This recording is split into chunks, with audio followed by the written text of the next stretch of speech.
ఇక సత్యవర్ధన్ కిడ్నాప్ కేసులో వల్లభనేని వంశీకి రిమాండ్ పొడిగించింది కోర్టు. వచ్చే నెల 6 వరకు రిమాండ్ విధించింది. ఇప్పటికే ఈ కేసులో రిమాండ్ ఖైదీగా ఉన్నారు వల్లభనేని వంశీ. అంతకుముందు వల్లభనేని వంశీతో నిందితులను విజయవాడ ఎస్సీ ఎస్టీ కోర్టులో హాజరుపరిచారు. రిమాండ్ గడువు పొడిగించడంతో నిందితులను విజయవాడ జిల్లా జైలుకు తరలించారు.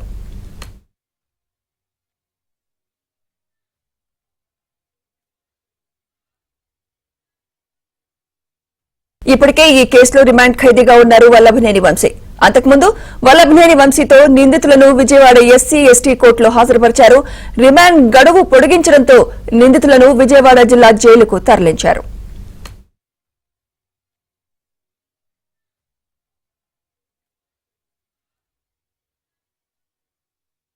ఇప్పటికే ఈ కేసులో రిమాండ్ ఖైదీగా ఉన్నారు వల్లభనేని వంశీ.